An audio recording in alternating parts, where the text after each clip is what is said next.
As I say, really excited to have you here, Athena. We've been talking for a few weeks now. We met at the HMO Summit and Award Ceremony through a mutual friend.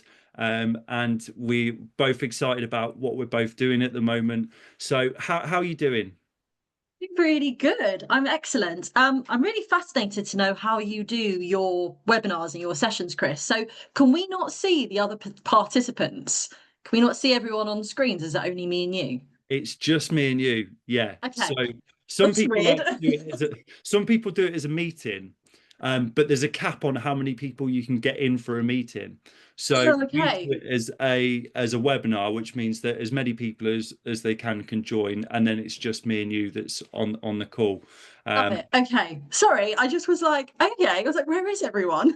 But that makes way more sense. Okay, well, everyone just pop it all in the chat box, and please come onto Instagram and DM me at Girls in Property or Athena Dobson. You can even put a little picture of yourself so that I know what you look like as well, because I'm much better with faces to names. So usually I'm used to seeing people, and then I'm like, okay, right, I can see everyone what we got. But that's absolutely fine. But I'm really good. And you know, I'm so excited about today's conversation, Chris, particularly because usually when I'm invited to come and speak on these sort of webinars, if you like, and I've got a couple coming up, it's usually in a presentation format. I'm usually presenting on a particular topic, whether it's property, whether it's mid-year accountability, whether it's mindset, whatever it may be. But tonight we're stripping all of that back, and we're actually doing something completely different, which is almost uncovering the layers behind the brand and almost coming out for both of us and saying there's so much more to it. And actually, I think that a lot of people are going to relate to this conversation today, because I've been having a lot of people who have just finished the school holidays. Like, put in the chat box who here is literally like, Athena, we kids are back to school today, we've just finished the school holidays, we hear you. And they're talking to me about spinning plates, they're talking to me about, you know, all the things they've got going on and the reality of what it's like, where they've got this person on social media in front of their Porsche going, look at me with my 3 millionth, you know, rent to rent HMO and my 1 million pound turnover and my this and my this. And then they're feeling really rubbish about it. And it's like, yeah, but what's the truth behind all of it? Like, what's the reality behind it? And I think that's what I'm really going to enjoy about today's conversation, is just stripping it all back and just saying, what is the truth? What's the reality? And how can we have a positive effect for people to feel like they can go forward? So that's what I'm hoping for from today's conversation. so authenticity is a massive part of your personal brand. Mm. Do you find it easy to kind of share those more challenging moments? No, not at all. So basically, what happened was, it's a good question actually. So I think I did the opposite of it when I first started. So when I first started out in my journey, I 100% was, in a way, copying what other people were doing that I thought was successful. And I actually wasn't very good at social media when I first started. Like, I didn't do the whole thing of taking loads of photos and all this, which is actually why there's not a lot of photos of me from like the early days, because I didn't really get as many as I would now. And I think I copied a lot of people and actually got very lost along the way of what I thought I was meant to be. So when you're talking about authenticity, I think I almost became a persona of what I thought I should be and what I thought I was. And when that happens, you almost believe the persona that you're giving off, if you like. But the beauty of it is what then happened was I started a podcast, which is the Girls and Property podcast. And when you release episodes every single Monday since January 15th, 2023, that's over 125 episodes, you cannot hide. It's impossible. You can't hide, because when you're speaking, you're just you. You're just naturally you. And the podcast almost became a place where I was able to let go of so many things I had. And the girls will tell you, I've cried on that podcast so many times. I have cried on Girls and Property podcast loads of times. And you know, I've never edited it out. I've never amended it, because it's the truth. It's the truth. And it's almost like a time frame of where I was in my life when it happened. And you can hear it in my voice as to what was going on. And it's tough. It's really, really tough. And I think that now I almost see it as a superpower. Like a lot of people say, be unapologetically you, be yourself, which is a very difficult thing to do if you're not 100% comfortable in actually who you are. And if you feel like you're not good enough, which is how I used to feel, it's very difficult to show up as yourself. But I think once you actually accept that's who you are, and what people say to me, what was the changing factor for you? And for me, it was the messages that I used to receive from people listening to the podcast in telling me how being myself and talking about the not so good times as well as the good had changed how they felt about themselves and how they were able to relate to it. And I thought, well, do you know what? I must be doing something good. This must be helping somebody. I'm going to carry on doing this. And it almost became, it's easier. It's actually easier just to be yourself and to go, I screwed up today. This deal went wrong. I don't feel very good today. I feel fat today. I feel ugly today. Like, it's easier because then you could just be you. So I didn't do that at first, but I think now I'm realizing that actually it's the best thing that you can ever do, really.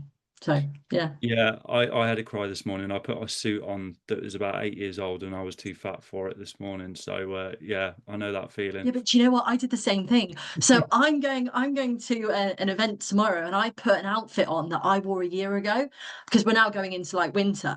So I got my winter wardrobe out, and I was like, yeah, I'll just put it on. Did not fit into it. I was livid. I was like, what? Yeah, that's the reality. That is the reality. And we have these negative thoughts that go, yeah, don't feel good. Yeah, 100%. And I think that the stuff that you feel in your personal life is only like compacted by what's going on in your business. So if you're feeling Mm. stressed about what's happening in your business, the stress then it's hard. It's so hard to separate those two buckets. You can't just switch off what you're feeling in your business and then take that home. Is that sort of a similar feeling for you?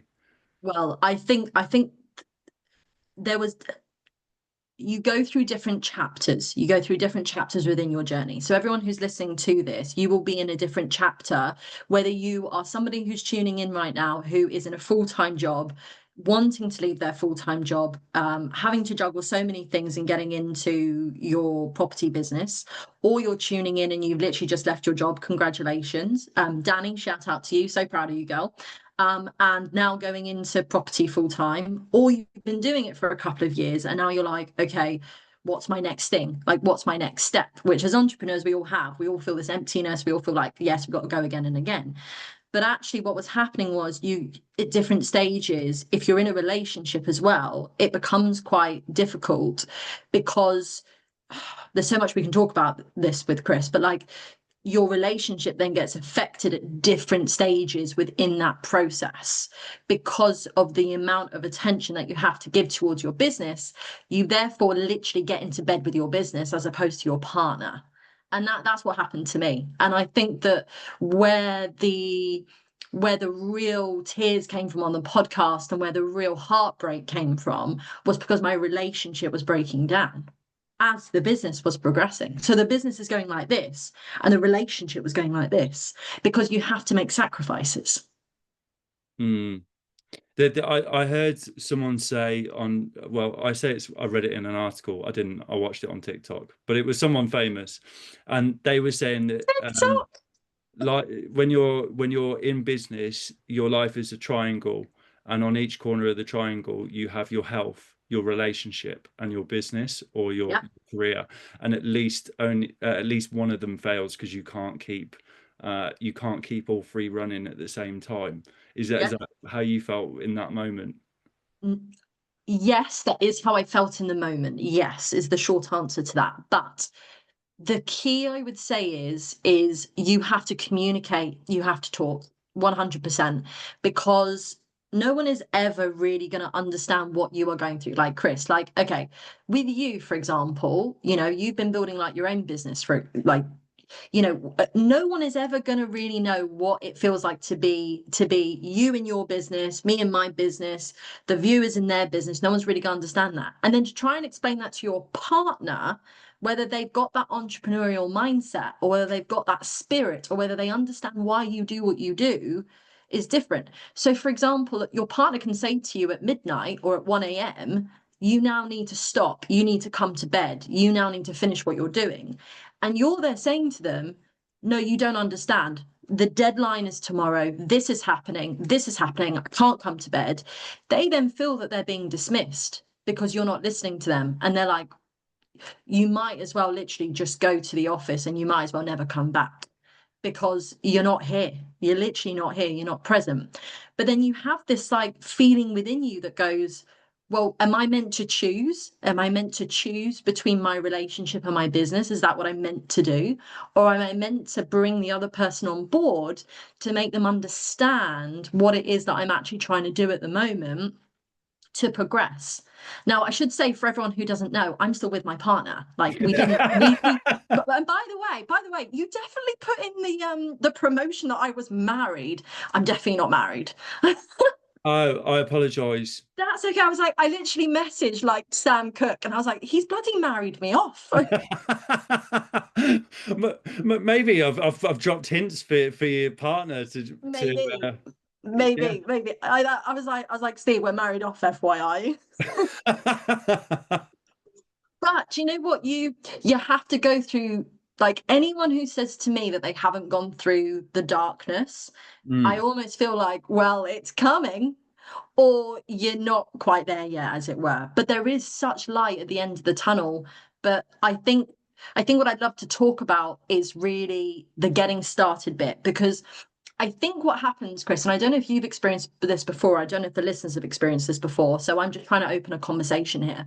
I feel like what I'm seeing at the moment is people who are putting, which is right, and I'm happy that they do that, they're putting their successes on Instagram and they want to show how brilliant they're doing and all of this. I'm for it. I'm here for it. We should be celebrating our successes. I think British people don't do it enough. I think Americans are amazing. Americans like shout about their celebrations. Americans are like, yeah, yeah. And I think the Brits should do it too.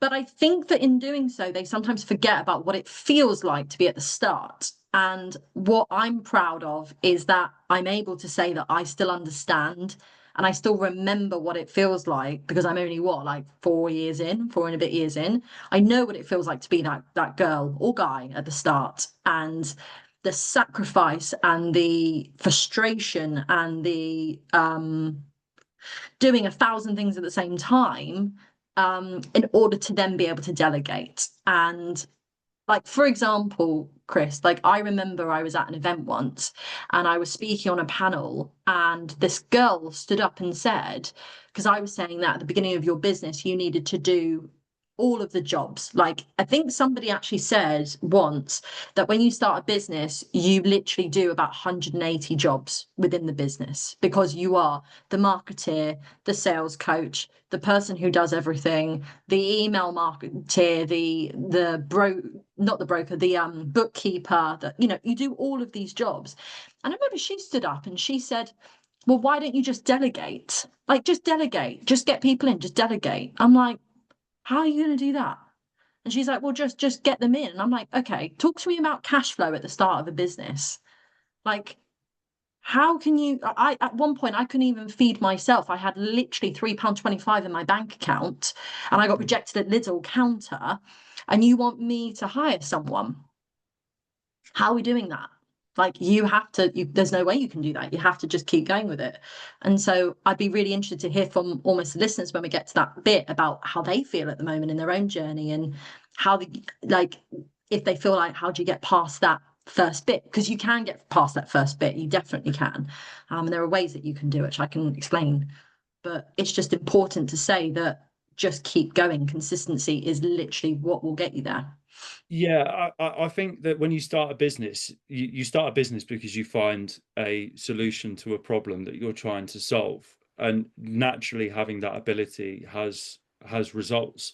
So when you are faced with problems like that, that is just the entrepreneurial mindset having to kick in again and find those answers to those problems.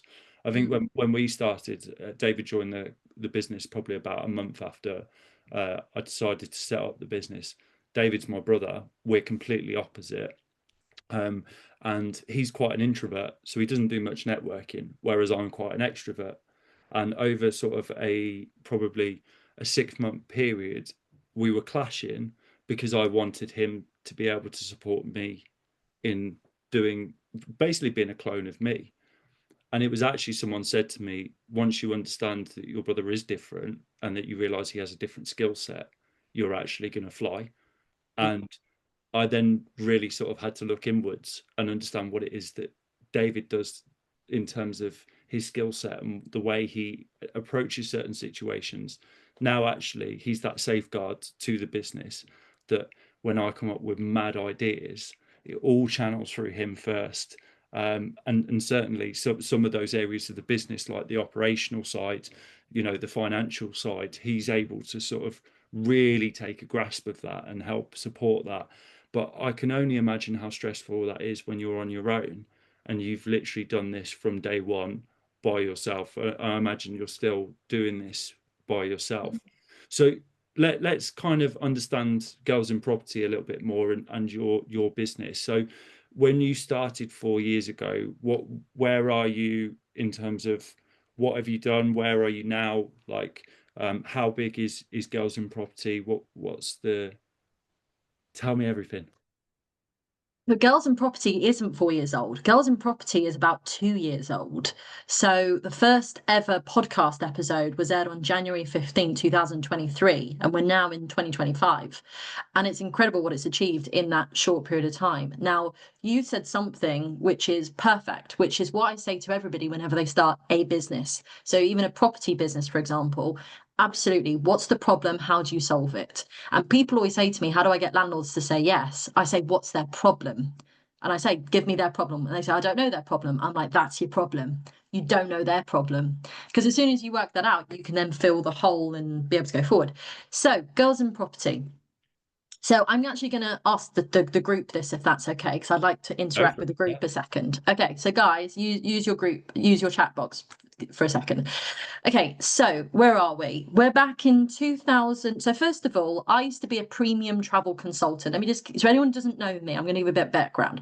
So my background is I'm a premium travel consultant. I always say if you were to cut me in half, I'm sorry to break it to you guys, property doesn't spew out of me. I'm sorry to break hearts. I'm very sorry, but I can't lie. I've got to be truthful. Property does not spew out of me. I don't love property, okay? I love what property gives me, and I love property being the vehicle, but I don't love property. What I love is to travel. I love to travel. So I have been traveling for forever. Literally, my parents were travel reps. They met in Athens. My mum's half Greek. That's how I got my name, Athena. So I then went into travel as well. And then COVID basically hit. I did it for 7 years. I worked my way up the ladder. I became a manager. I became a sales coach. And then I literally lost my job overnight. So I'll never forget the day where Boris sat on the screen and literally said to us, stay at home. And the world shut down. And I got an email 30 minutes later from my company that said, you are furloughed until further notice. And the bit that I struggled with was I knew instantly that I didn't understand that, because it was a commission-based job. I was like, how are we going to get paid if we're furloughed? Because it's commission-based. So I instantly worked that out and started freaking out because I relied on one source of income to do that. And so what ended up happening was they ended up having to switch us all onto minimum wage for the furlough purposes. It was all quite complicated, as it were. So that's what happened, basically. But if you think about it, I went from this commission-based job, earning quite a bit of money, and I was always a top seller. I've just got sales blood, basically, and I was always at the top, and so it meant that I got to go on these amazing trips. So the coolest thing I've ever done was I was flown to Mozambique, 24-hour return trip, first class, to literally test drive one of their 5-star hotels, to come back to present it to the boardroom for the CEOs about why we should have this product for our thing. And then travel literally all stopped. So I started then basically feeling sorry for myself, eating a lot of Ben& Jerry's ice cream. And then one day I was doom scrolling through Facebook and I came across a 2-day property education course online. Now it was £99. You can probably guess which one that was, but I did it and it was online. I did it in my lounge and my partner, well, yeah, not my husband, my partner said to me, what are you doing that for? Like, and I was like, well, why not? Like, what else am I meant to do? Like, something to do. It's fine. And I started to learn about how to set up a limited company, how to find like buy-to-lets, what a return on investment was, and I got really into it. And so I then consumed, as everybody does, all sorts of free information. I got addicted to podcasts, audiobooks, everything. And then eventually I did what everyone told me not to do, which is I took all of my savings that I had saved up, that I was actually supposed to be living on, because I'd now had basically went back to work, but there was no commission, because we were just repatriating people back to the UK on minimum wage. And I put that money into a flat in Bournemouth. So I bought myself a flat. And everyone told me not to do it. Everyone said that I was silly to do it. But I had this vision in my head that I wanted to turn this 1-bedroom flat in Bournemouth into a 3-bedroom flat, with no prior experience, but that's what I wanted to do. And when I've got that personality to just go, no, I'm going to do it. And I don't know how, but I'm going to do it. So I went through planning permission, which took 9 months during COVID, which was an absolute like headache, but a blessing, because my whole intention was this whole transfer to the 3. But by the time it actually came about to doing the actual transition, I got so much information from people trying to help me that they're like, this isn't a good deal. Like, don't turn it into a 3-bed, because when you go to remortgage it, you've bought this for too much money. It's not going to work. So I had done my numbers completely wrong. Like, when I went to buy it, I bought it too much money. She probably had a nice little laugh going, this girl knows nothing.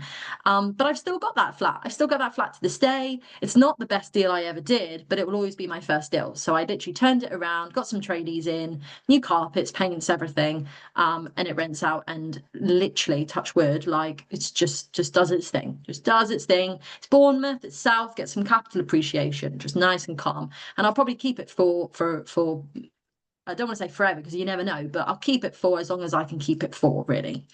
So then I ran out of money and I started to learn about rent to rent. Now, put here in the chat box for me as I'm speaking, who here is either doing rent to rent, wants to get into rent to rent, who doesn't know what rent to rent is? I need to know who I'm speaking to when I'm speaking about this. So I need to know who's doing rent to rent, who's not doing rent to rent, and who wants to know about it.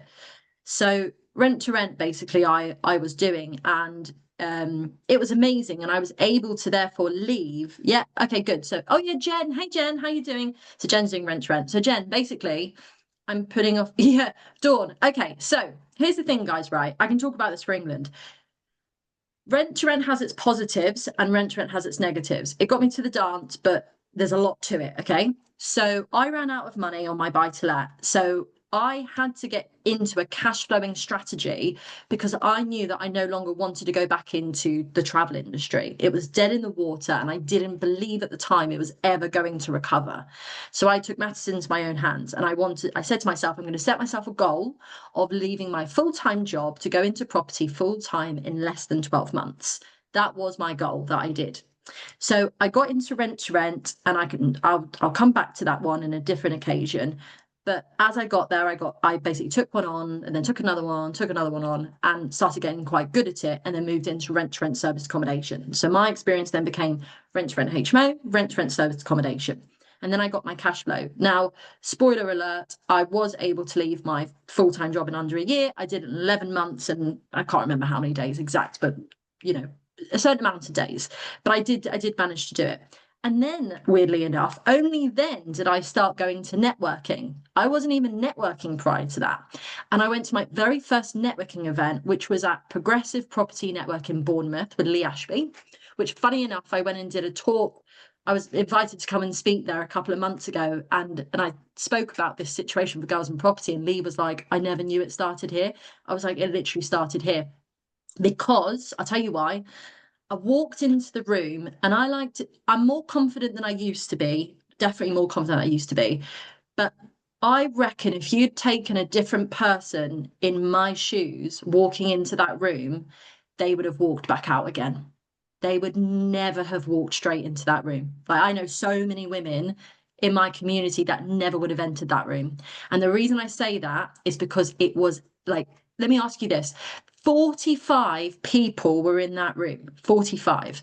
How many women, how many people were women in that room? In the chat box, how many women out of 45 were in that property network?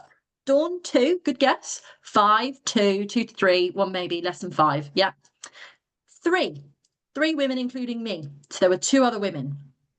And what's really funny is I was like, oh my God. And they were all clustered together. So we were at the bar, all the guys were clustered together on the bar with their beers. And I was like, okay, right, this is the vibe. Okay.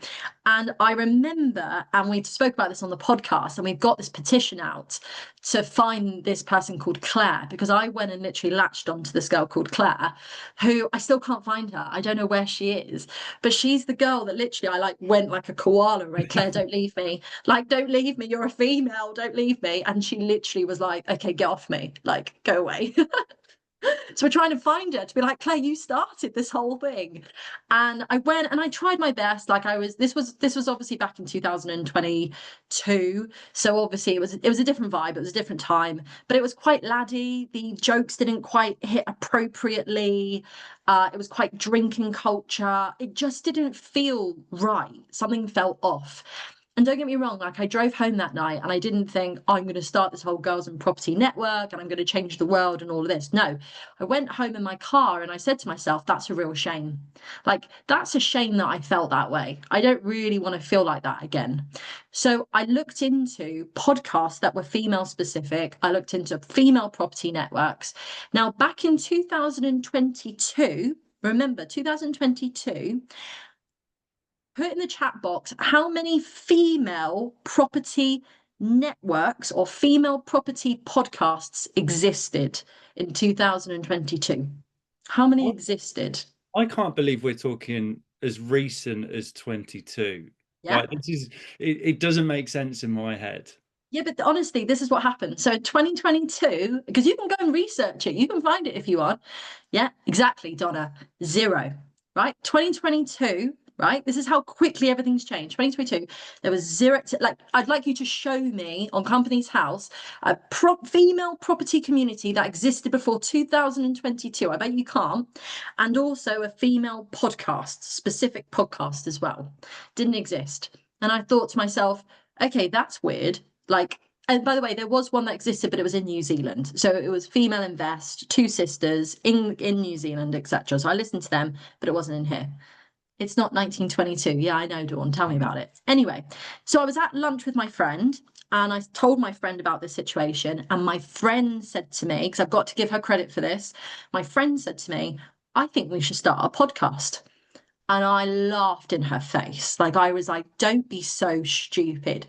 Like, no one's like, I know nothing about podcasting. No one's going to listen to us. We have nothing to say. And she said to me, we have everything to say. And I'm like, what are we going to talk about? She's like, just talk about our journey. Like, talk about the fact that we've just been to a viewing and been like, this has happened to us. Oh my God, Chris and everyone, I have so many stories. Like, I've got stories about the time where I went to a viewing and literally thought I was going to die. And I literally said, and I knew I had bad vibes about it. And I messaged my friend to say, if I don't call you in 20 minutes, call the police. And I said that to her and she called me 20 minutes later. And to the point where I remember walking up the stairs and I let him pass to walk in front of me because we were going up to the top floor to show him the HMO room. And he said to me, no, after you. And I went, no, after you. And I was on my own in the house. And I was like, this is really stupid. And he said, why? So you can kill me from behind. And he said that to me, a viewer. So I have all these stories. I have so many stories to share, literally. And so I started this podcast that started to talk about our stories and to talk about what was happening to us within the property world, called Girls in Property. And you know what, Chris? It still makes me laugh when girls message me and they say, Athena, I love your podcast. I listen to it every week. And I say to them, what episode are you on? And they say, I've started from the beginning. And I say, Yeah. oh, no, because they hear me like 2 years ago in this like ridiculous awful audio, not knowing what I was talking about, not being very good at getting my words out. Awful, just, and you're just like, that's just so embarrassing. But it's I've left it there because it's the journey of literally everything. And so the podcast was built. That's literally how it started. On the 15th of January, there were three of us that started it, and we brought our other friend along. And then the girls started messaging us, saying to us, I want you to put on these events. And we said, well, I guess we could. It wasn't a company set up. It was just three friends doing a podcast, no monetary value, no nothing. And so from our own bank accounts, our three separate bank accounts, we paid to put on this event in Southampton at New Place for women. And we said we're going to put it on for 50 women to come together to be feel seen and heard. We made zero money on it, but we sold the tickets. So we sold out, and we had 53 women there in that room in Southampton. I've still got the photos from it and everything. Zero money was made, but it was a great day. And then the girls said after this, they're like, Athena, this is too much work. We've loved being in it. It's great, but we think Girls and Property needs to die. Like, it's had its time, it's had its moment, but they were all going on to do different things. Sophie had two children. She wanted to go buy a scuba diving centre, and she was like, I just can't do it anymore. And my other friend went off to Bali and go and live her life. And I was like, I can't let this die. Like, I know why we started it. I can't let it die.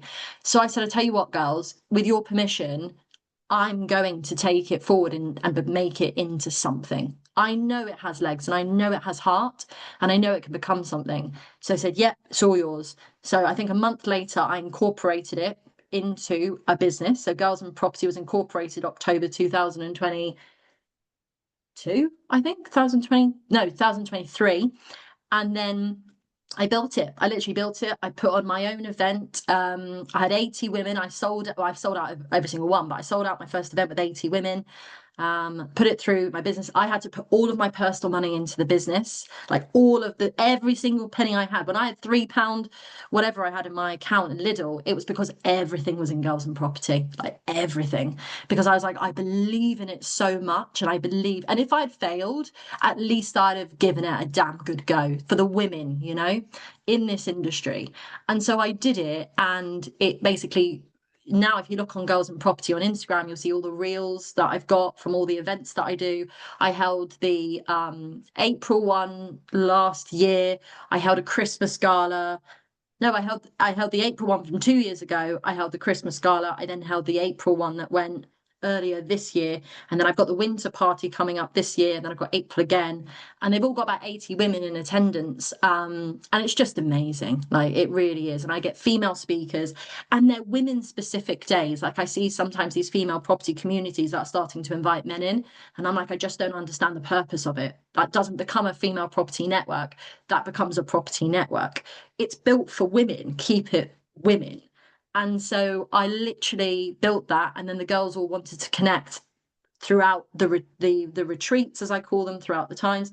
So then the community was built, and that's now I think it's, as of today, like 128 members inside the Girls and Property paid membership, which is a platform. And then we do 2 calls a month online. And then I do a summer party and a winter party, so we get to meet up as well. So long-winded answer, but it shows the heart, and it shows the like, it's who I am. It's literally who I am. So there's a story to it. Amazing. Something you mentioned there about the viewing, that's something that we experience quite regularly as an estate agent. So we were quite fortunate in our office that we were sort of a 50-50 split of blokes to women in the office.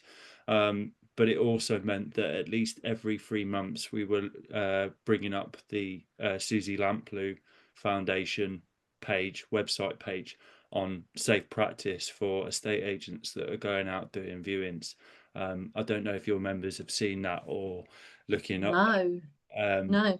Susie Lamplugh was an estate agent during the 1980s that went out to do a viewing after 5 o'clock into a house. I think it was 1987, and she never came back. And it was back before they really took proper details on who was actually attending the property and X, Y, and Z, and they still don't know where she is to this day. But her parents actually set up a charity foundation in her name to educate Could women. you send me the details of that? Because that's really important. Yeah, absolutely. But some of the advice you were giving out there in terms of you walk first is the major rule on their website is that women should always allow the viewer to walk first into the property and every room, so that the viewer has their back to them, so that they can see exactly what that individual's doing. So Yeah. it's kind of advice like that that is really, really important. You know what? You're so right, actually. And I hadn't actually thought about it again until this moment. And actually, there were moments where, so we'd on some of the HMOs, we'd have 3 floors, and I would do the late time viewings. And by the way, when you do rent to rent, just FYI, you are doing the viewings. If there's no management doing it, there's no management company, you're doing the viewings. And let's face it, the people who are in the HMOs, 99% of the time, they finish work about 6:30. So you need to be doing the viewings at about 7:30, 8 o'clock. Typically, I'd be doing viewings about 7:30, 8 p.m. And I would do them on my own, of course, because it's just me. And I remember I would like the amount of times I would be on my own on the 3rd floor of a HMO where it's baffling when you think about it. Like the lights would be off downstairs because I'd just be like turning on and turning off as I go. And I'd be on the 3rd floor showing a guy round a room. And like sometimes people wouldn't even know I was there. Like I didn't always like tell people I was there. And when you actually think about it, God, that is so dangerous. But that is the reality. I did it like every day, literally. So it really makes me think now about what I should be doing going forward to maybe talk about this a bit more for women going forward. Yeah, and it's not even just in the properties themselves. Even leaving estate agents, female estate agents alone in a branch by themselves. I see it so many Yeah. times on a Saturday when you walk down the high street, and I'm just a bit like, Well, I worked in retail. I worked in retail for 7 years. I was manager, so I was always on lockup. So I used to be in there for at least an hour, hour and a half on my own, and never thought about it. Genuinely, never ever thought about it. Not a second thought.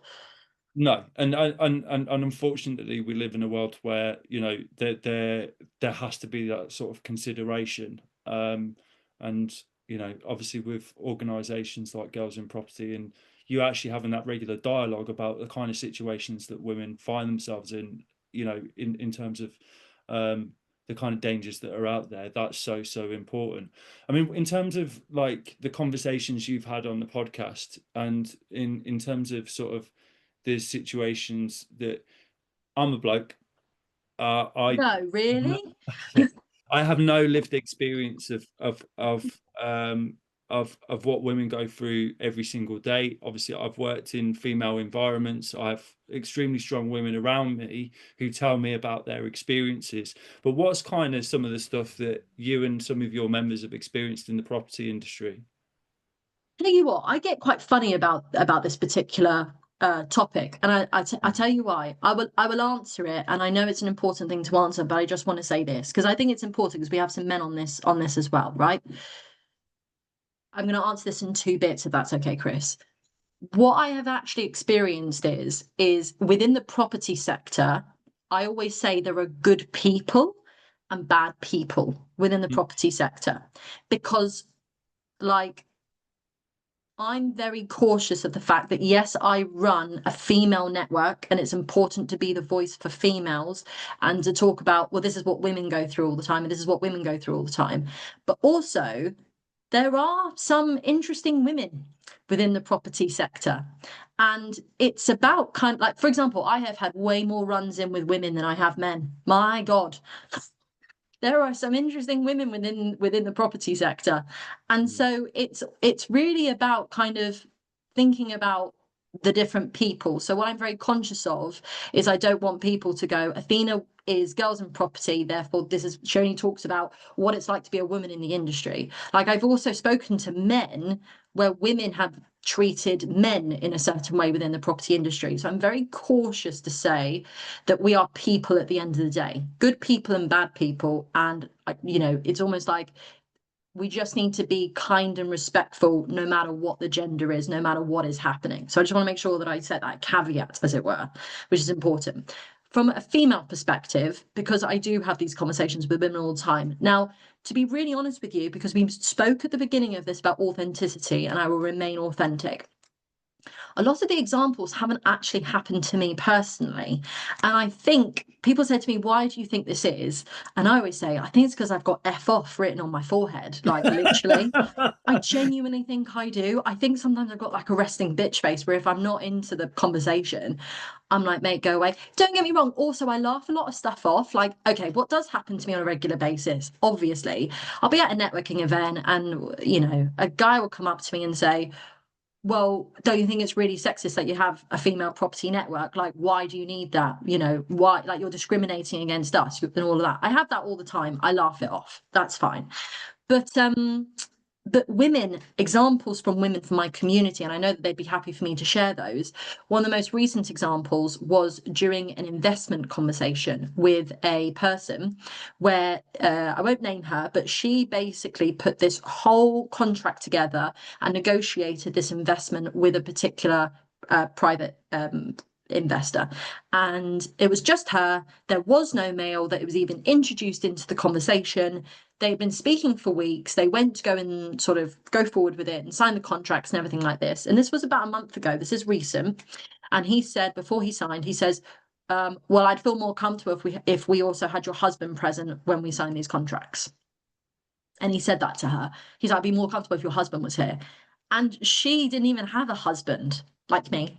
She literally was like, she literally, Threw me under the bus there. I know that. But she literally was like, well, there is no husband, as it were. And I don't quite know the outcome. I think they still went ahead with it. But it was just the audacity of kind of saying, well, I think we should wait until your husband's here.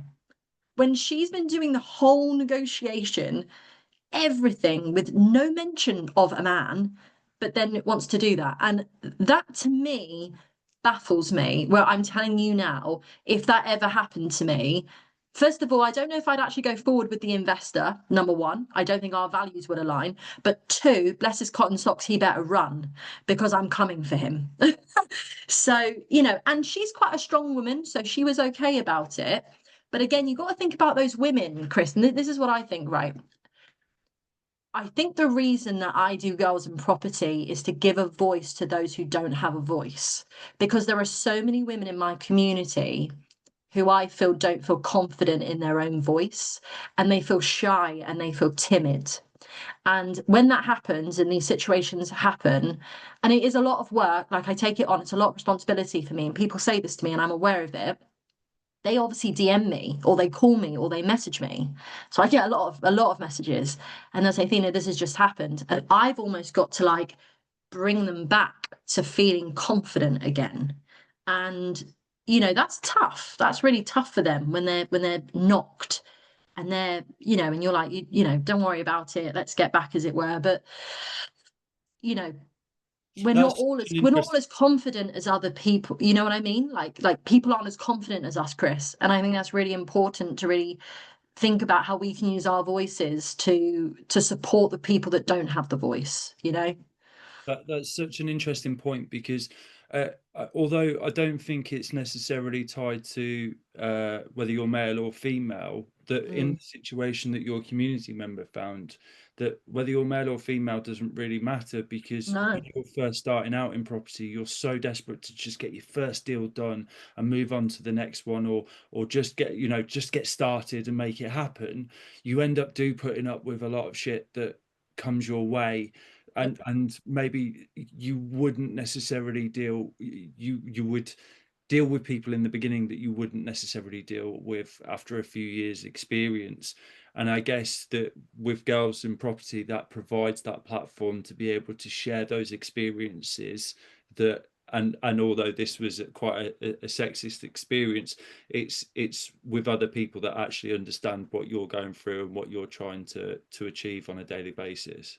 Yeah. Do you know what's really interesting? And I never actually shared this with any of the girls in my community. This is the first time I'm actually sharing this. So girls, get your ears ready. you just spoke about the fact that gender does not gender has no what's the word, definition to it, as it were. So I never told the girls this, but I actually had a moment myself where I talk about the fact that, like, if a guy did anything to me, I'd make him jog on and all of this. I actually had quite a severe run-in with a female person who's quite high up within the industry recently, because she didn't like the fact of what was happening with girls and property and the success it was becoming. She had been in the industry longer. She felt that she had more clout within the industry because she was like, who's this girl? This girl's new to the scene. Basically, who do I think I am making the girls and property community? Like, you don't have experience. You haven't been through what I've been through. Who do you think you are? And it was really painful because she made me doubt myself. She made me think I wasn't good enough. She made me feel like I should quit. And I tell you this, I was so close to letting go of girls and property. So close. Mm. Yeah, it's so it there are I always find that when you first start out, either people don't understand what you do or they're immediately threatened by what you do. And Yeah.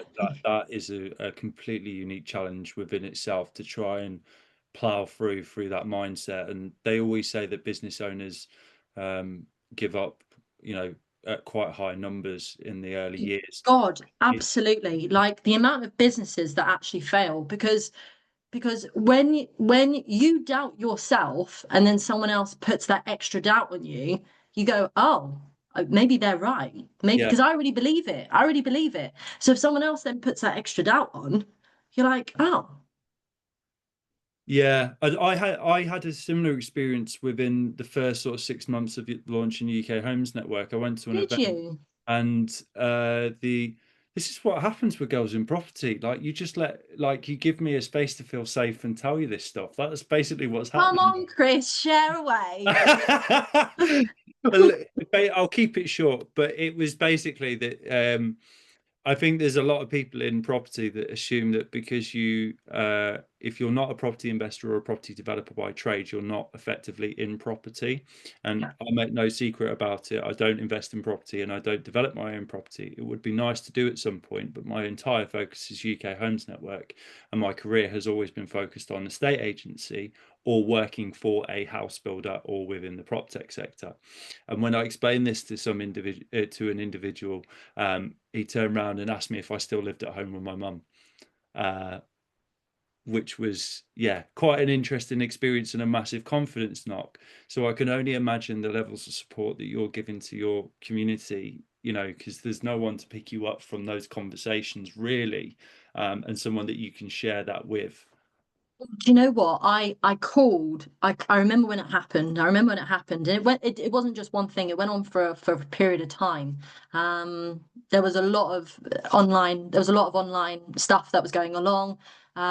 This particular person had called people to say I shouldn't be speaking at events, and all sorts of things were going on at the time. And I remember I called my really close friends and I told them what had happened, and obviously they were like, right, I'm gonna update you. I'm gonna do that. I was like, no, no, stop, stop. But do you know what? Like, they were the reason I kept going because they reminded me once again, which I still do, why I started Girls and Property. It was to literally stand up to bullies and to go, actually, do you know what? No, we don't do that. And the girls are the most incredible girls. Like, I love you all. I know some of you are here. Like, I love every single one of you because we all support one another. Like, I always talk about this. I tell you what, Chris, this will be an interesting conversation, okay? Because here's another little controversial one. I wasn't expecting to talk about this, by the way, but let's just run with it. I'm seeing a lot of this word community being thrown around like it's sweets, basically. Everyone is starting a community. Everyone is saying that they've got a community. And when you actually look into it, I'm like, that's not a community. That's it's not a community what you're building. It's a glorified WhatsApp group, or it's something else. Like it is. And I'm sorry, I'm being very controversial right now, but why not? Let's go for it. I feel like the watershed is happening, and let's just go for it. Yeah. And I'm just like, that's not a community because you don't know the people within it. You don't know their stories. You don't know their souls. You don't know like what they've been through, right? Whereas someone said to me the other day, and I'll never forget it, and this happened after actually all of this went on. And she was DMing me. It was somebody that I didn't really sort of ever met. This happens to me all the time, and they listen to the podcast and then they DM me and we get in a conversation. And I was chatting about the community, and then I was chatting about certain people and how they could connect and everything like that. She's like, bloody hell. She's like, do you know everyone in your community? And I was like, yeah. And she's like, what, like over 100 of them? And I was like, mm-hmm. Yeah, of course I do. Because they're my girls. Like it's you gotta like they put their trust in you. So you gotta respect that. And it's like I know, and that like for example, at my events, I could go around the whole room, the whole 80 room, and I could name every single person in their chair. I could literally go bum bum bum bum bum, every person. And I like for me, it's not just about community, it's about family. It's about coming together with that one. So I don't know. I'm just finding at the moment I'm getting a little bit triggered when I'm seeing these communities popping up, and I'm like, okay. I'm like, is it a community or is it a glorified WhatsApp group? Like, what are we Yeah. doing here? What's Well, your look, opinion on that? it's interesting. So before UK Homes Network, I actually built a community for a large prop tech company, and we basically grew it to 2,500 members of that company's customers.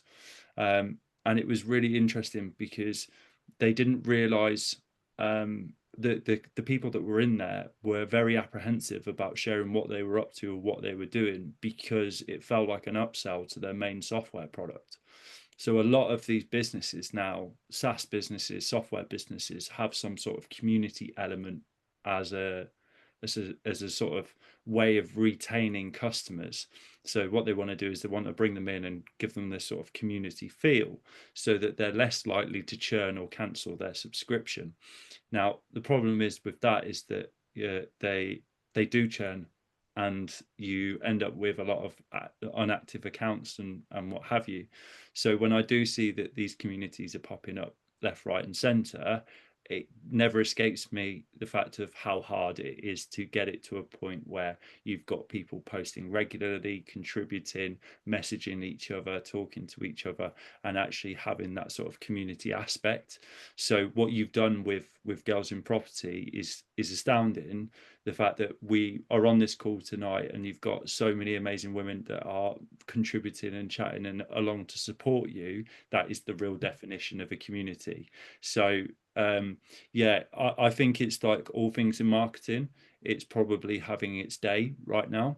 And then as we sort of transition into the next big thing, a lot of people will move and sort of look at what other ways they can retain their customers, or look at something else.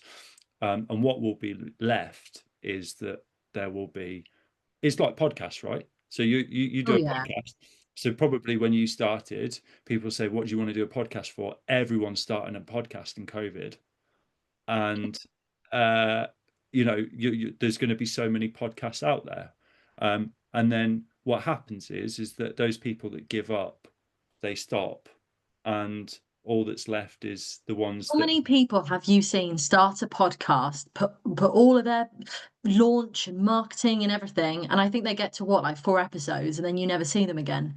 100%, yeah. And Loads. it's one of the reasons we didn't do a podcast, is because I knew I couldn't commit to it every Yeah. single week and provide that level of content. And the really good podcasts like yours are showing up consistently all the time and putting that content out and engaging with the people that are listening to it.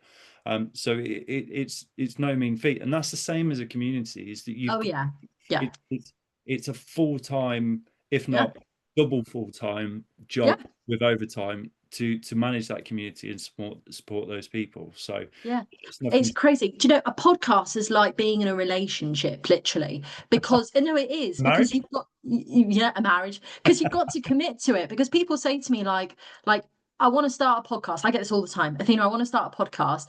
What makes a successful podcast? And I say the same first words to them, which is, you gotta love it. Like, you gotta love it, because if, like, imagine trying to find guests to come on, like good guests, not just regular guests, good guests to come on. That takes time and effort. Then you got to record, then you got to edit, then you got to market it. It's not just like what you see, it's like hours and hours of work, and there's no monetary value to it. You don't make money unless you're going to get sponsorship in, which hopefully I will from the podcast. Like, you just do it because you love doing it and because you want to help other people. And I think that's where the love for it comes. Like, do you know what my partner once said to me? My partner once said to me, he's like, and I never forget it. He says, Athena, I've seen you look at your bank balance before with like a deadpan face. He's like, you barely react when you look at your bank balance. But I see you look at the messages that you receive from the women who listen to your podcast or who message you in the community. And he's like, you just like shine bright. You just like, you know, smile and everything. And he's like, it's priceless. He's like, it's literally priceless. You can't even put like a monetary value on it. And he's like, you can see that that's where you light up is in that. And I love it. I absolutely love it. And when I stop loving it, which by the way is what happened with the rent to rent business, just going to make a thing. When you stop loving what you're doing, stop it. There is no point in doing what you don't love. Life is too short to do what you don't love. So I fell out of love with rent to rent for so many reasons, and I had to stop, and I literally had to give them back because I was like, I always say, I was as happy the day I picked up the keys to my rent to rents as the day I gave them back. I celebrated the day I gave back my rent to rents. I was like, goodbye forever, bye to lets all day long, you know. But you gotta kind of go through the peaks and troughs of it. And just before we open up to questions, because I'm just conscious of time, and don't worry, I do see it, Chris. Like, I see your eyes, it's fine. Like, at the same time, what? Normally, I would have cut the guest off about half an hour ago, but I'm enjoying this chat so much. I've just let time go. If everyone else is enjoying, we'll just keep going. No, just a really quick one. I promise, just a really quick one, which is like, you know, people now kind of, one of the questions that I get asked when I go on podcasts, when I do webinars or whatever, is they say to me, right, you've done this and you've done sort of your property journey and girls and property and like kind of like, what's next? Like, what is it? And I've gone through this whole transition where, if you like, if you'd have interviewed me a year ago, Chris, you'd have got a different version of the person that you've got sat in front of you now. And if you ever invite me back and we do this in a year's time, you will get a different version of me because of the different life stages that we all go through, same as yourself. And like, what I'm in the process of doing right now, which I neglected for so long, is I lacked doing a lot of inner work and alignment within myself.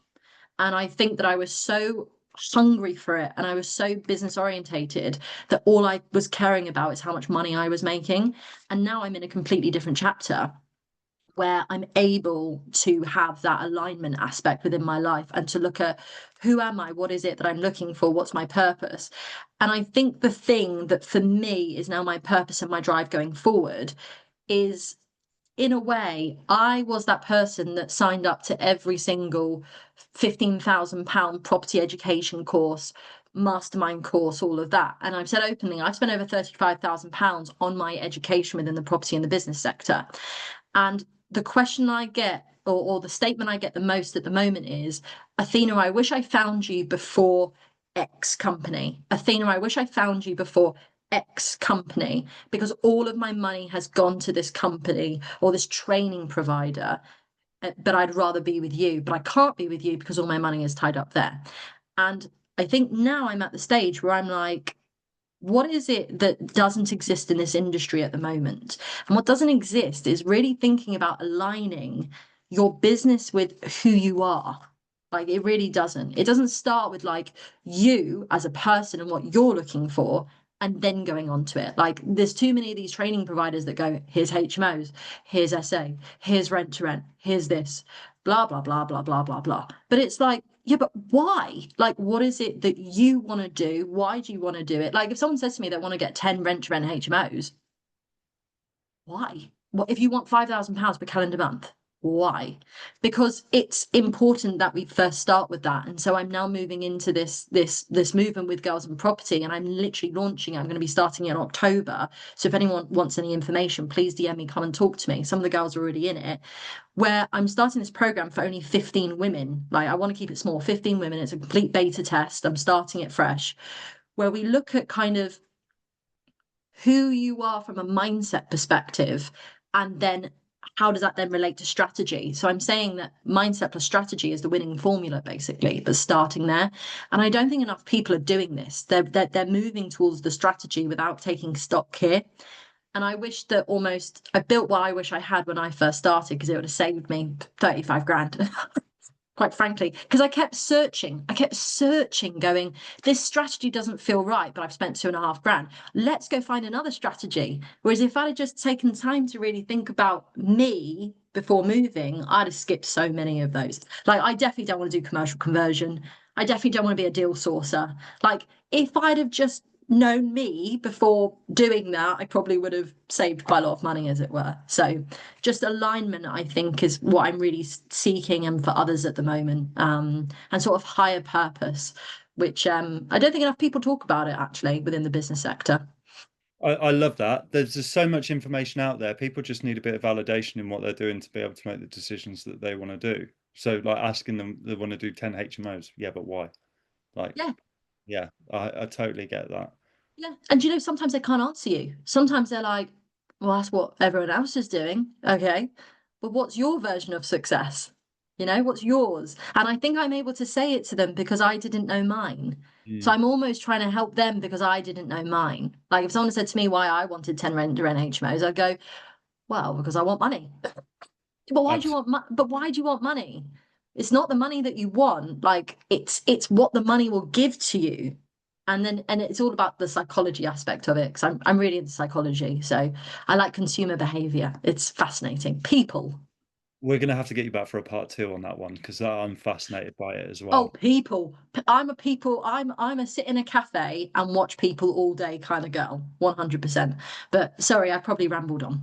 No, that was perfect. Thank you so much. If you don't mind, Athena, before we get on to questions, I'm going to do a little bit of call out because we don't normally have such a well represented female audience.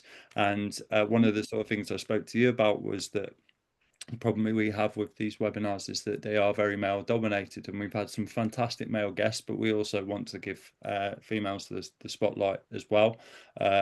And if there are any women that are on the call today that would like to come on a webinar with myself, obviously Athena will get you back for a part two. I know Susanna Kelly's in the audience. Susanna's been a long supporter of UK Homes Network. She'll be coming back in the new year. She doesn't know it yet, but we definitely said we'd book her in for a part two. And yeah, if there's anyone that would like the opportunity to be on a webinar, please drop me an email or send me a message in UK Homes Network. It would be great to hear your story and get you on. But certainly we'll have Athena back at some stage. So guys, if you've got any questions for Athena, can you please put them in the chat now? It'd be great to hear from you. You've been so active this evening.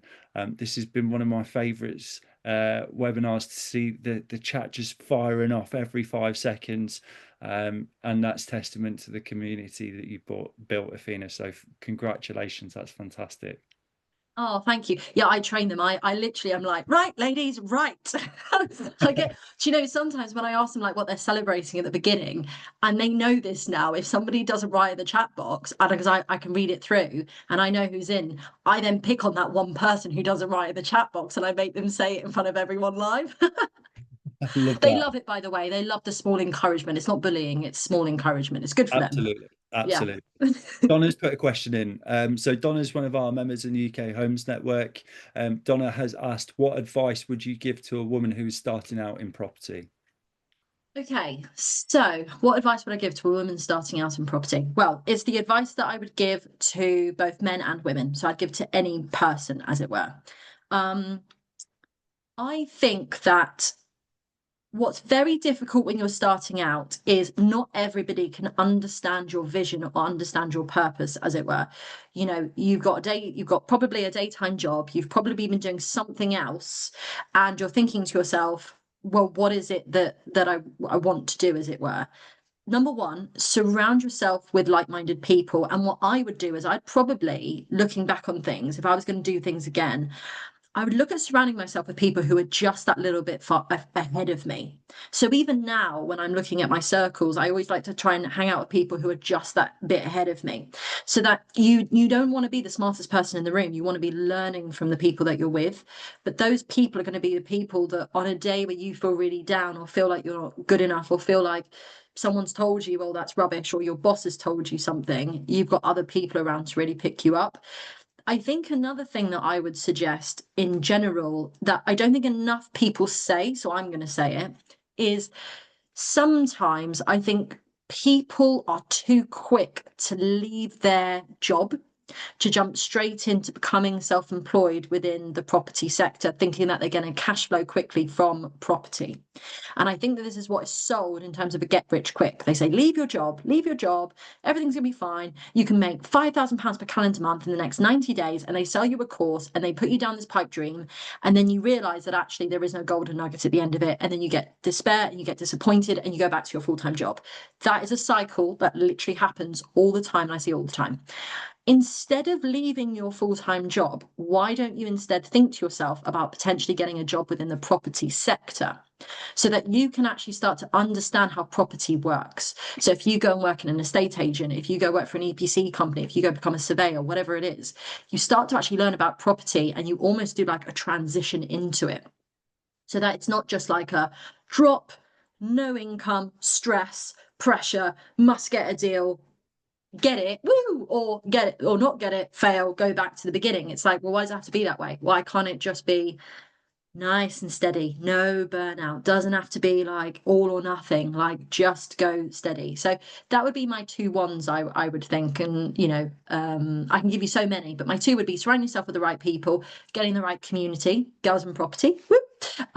We'll be there if you need us. But I think also don't just rush, don't just sort of zoom ahead, just get yourself into property and get yourself with the right people and network. There is so much more that happens with business relationships than sitting behind a screen. Like me and Chris met at the HMO Summit, for example, because we were there, not because we were sat behind a screen writing emails and analysing deals. So business relationships. Incredible. That's brilliant. If there's any more questions, guys, we'll give you a couple of more minutes just to put your questions in the chat. But I just want to say a massive thank you from me, Athena. It has been an absolute tour de force.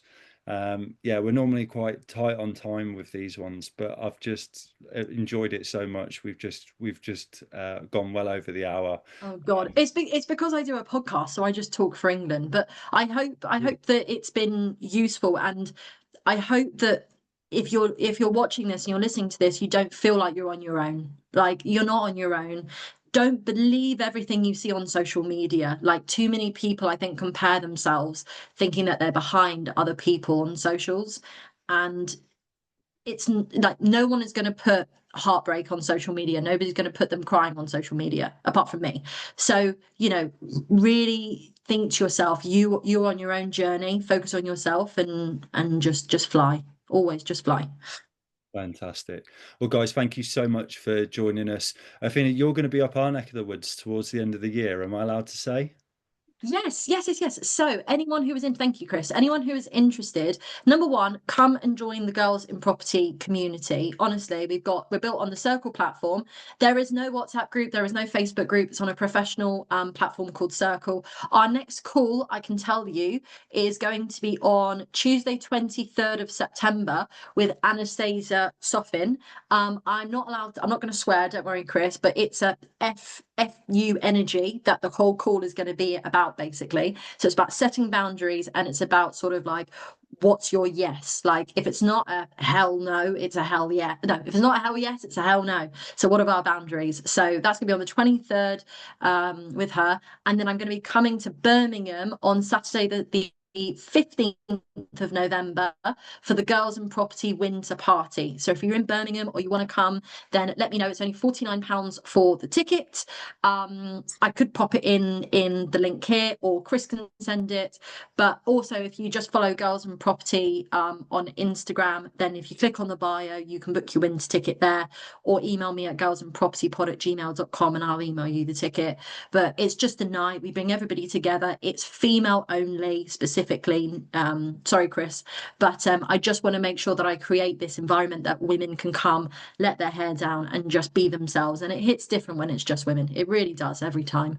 Yeah, I totally respect that, and I can vouch that I know the venue well, and it is a very nice venue, and you're going to have a lot of fun there. So yeah, Yes, the Actress and Bishop yes, in Birmingham. I've never been to Birmingham. It'll be my first time, but that's where the majority of our girls are. That's where the majority of our listeners are. So it's sort of halfway-ish in the country. So I was like, yeah, Birmingham.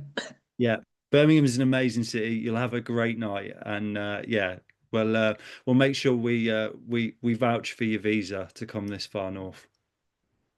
Fair. Yeah, I'm down in Bournemouth, guys, by the way. I'm all the way down in the southwest. So if anybody is southwest or around Bournemouth, then let me know, DM me, and we can catch up. Yeah, absolutely. Athena, would you mind? We've got your Christmas event in our events tab.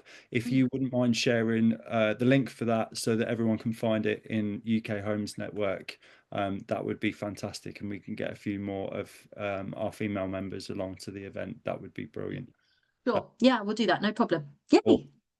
well, guys, thank you so much for joining us. I hope you've really enjoyed tonight as much as I have. We will be back next Tuesday with Robin Gleeson from Bridge Insurance to talk all things insurance regarding property. So if you're interested in that one, you'll find all the details for it in the UK Homes Network, and we'll look forward to seeing you then. Thanks, Amazing. guys. And I've just put the Girls from Property link there. So anybody who wants to join the community or anything, I've just popped the link there. Come and join. And I'll see you in a couple of weeks' time. I'll see you in the community. Awesome. Thanks, Great. Chris. Thank you so much for tonight. Appreciate Very it. welcome. Thanks for coming. I really appreciate it. No problem. See you later, guys. Lovely to meet you. Bye. Take care, everyone. Bye bye.